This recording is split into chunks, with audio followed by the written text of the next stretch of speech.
Сәлеметсіздер ме, құрметті біздің арнаның көрермендері. Бүгіннен бастап мектебімізде ұзақ жылдар еңбек еткен ардагер ұстаздардың өмір жолы жайлы сыр шертетін жаңа жоба қолға алынып отыр. Сіздермен бірге мен, Нығметолла Камила. Бүгінгі біздің студиямыздың мейманы ұлағатты ұстаз, еңбек ардагері Нұрғалиева Нұршат апамыз. Қош келдіңіз, апа. Қош көрдік. Апа, енді сіздің өмір жолыңызға үңіліп көрейікші. Бізге сіздің балалық шағыңыз, туып өскен жеріңіз бәрі қызық. Мен мынау Қанаш Камзин совхозы Жаңа Майдан кеңшарында дүниеге келген 1946 жылы. 47-48 жылдары мынау темір жол салатын болды. Мынау қазір жүріп жатыр ғой, отарба деп атаймыз. Сол темір жолы салуға әкем келіп, Ленин кентіне. Сол темір жол салған кезде мен сол Ленин кентінде бірінші классқа 54 жылы барып, 64 жылы бітіріп, сол мектепте бір жылдық педагогикалық мұғалімдер даярлайтын нені бітіріп оқуды. Сосын сол мектепте аға вожатый, ұстаз, орыс класстарының қазақ тілін солай өмір жолым басталып кетті. Өзім сөйтіп еңбек ете жүріп сырттай оқуға түстім. Енді балалық шақ дегенде балалық шағымыз ерекше өтті. Өйткені ол кезде октябрят деген болды, пионер деген болды, комсомол деген, әр қайсына жауапкершілікпен қарап жүрдік. Міне, араға біраз жылдар салып, өзіңіз бұдан бұрын қызмет еткен мектепке қайта келіп отырсыз. Мектепке келген сайын қандай сезімде боласыз, апа? Сұрағың дұрыс, әрине, әрбір келген сайын бұл мектеп көркейіп келе жатыр. Енді мектеп деген менің енді өмірімнің жалғасы сияқты ғой, сондықтан өте қуанышты боламын. Және мектеп әр келген сайын өсіп, өрбіп келе жатыр. Ондағы оқитын балаларымыздың білімі де керемет. Олардың қарым-қатынастары, үлкенді сыйлау, көңілмен шығып, осы мектепті ыстық сезіммен қарсы аламын. Апа, өткен күнмен, өзіңіз қызмет еткен күнмен бүгінгіні салыстыратын болсақ, қалай ойлайсыз, мектепте, мектеп өмірінде не өзгерді? Керемет өзгерген. Міне бүгін әдейі ертеге мына мектепті аралап шықтым. Керемет өзгерген. Біздің кездегі ол бір басқа, ол өз кезіндегі жақсы шығар. Қазір ерекше заманауи тамаша жасалған, жаңа жабдықталған, балаларда ерекше.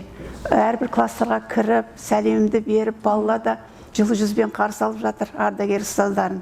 Сондай бір ерекше сезім, және әрбір келген сайын осы мектептің жарқырап, жайнап келе жатқан сезінем. Оған мен өте қуаныштымын.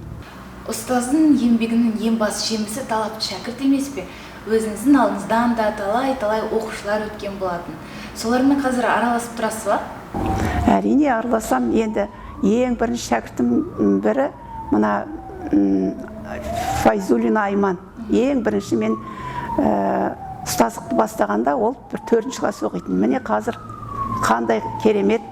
Сол сияқты мен енді осы Абай мектебіне келгелі Асылхан Нұржан хирург, көбі техникалық мамандық алған, ал мұғалімдік ұстаздық алған нелерім бар, шәкірттерім. Олар да өзі менің ізімді басып, зейнеткерлікке шығуға жақын. Олармен араласып, сырласып тұрамыз.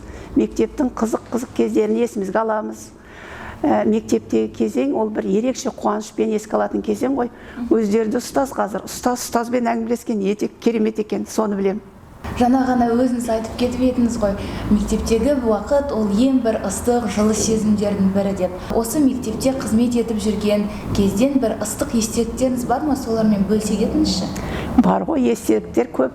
Енді біреуі ол, мен осы мектепте, осы Абай мектебіне келген кезде 90 жылдары барлық қазақ балалар қазақ класына келетін болды. Бастауыш сыныптарында 4, одан кейін 11 бастауыш класс А, Б, В, Г, Д, Е тура толып жатты.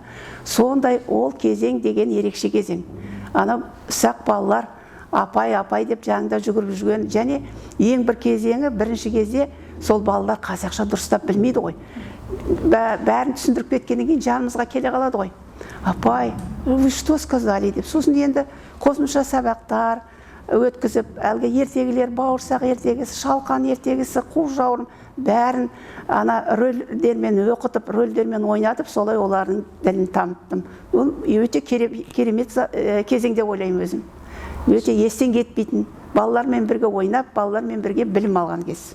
Осы кезеңде балалармен бірге жұмыс істеп жүрген кезеңді бағалаған кездерде болды.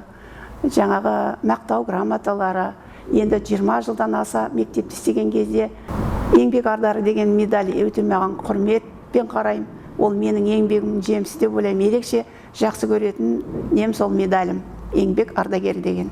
Еңбек түбі зейнет демекші, шынымен де сіз ұзақ уақыт еңбек етіп, қазір зейнеттесіз.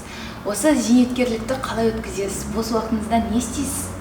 Енді зейнеткерлікке шыққаннан кейін осы мектепте бірге қызмет істеген Зәра Қабдышевна өзінің ұйымына шақырды. Мұсылман әйелдер лигасы деген, соған бардым.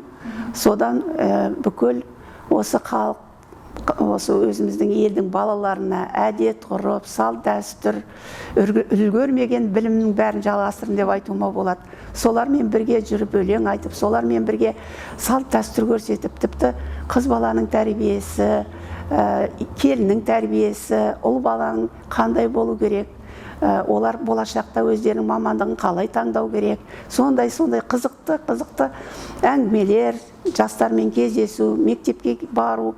Мен мектеппен қол үзген жоқпын. Зейнеткерлікке шықсам да әрқашанда мектептің жанынан табылам, және сол балалармен кездескенде өзім өте қуанышты әсерде болам. Сол мұсылман әйелдер лигасы қазір Нұрана қоғамдық бірлестігіне ауысты.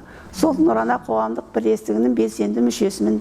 Әлде сол апалар мен әжелермен бірге қоғамдық жұмыстарға белсене қатысам. Нұршат апа, мектебімізге келіп, алтындай уақытыңызды бөліп, ұлағатты әңгіме айтқаныңыз үшін алғысымыз шексіз. Құрметті көрермендер, сіздер еңбек ардагері, ұлағатты ұстаз Нұршат Нұрғалиева апамыздың сұхбатын тыңдадыңыздар. Келесі кездескенше қош сау болыңыздар.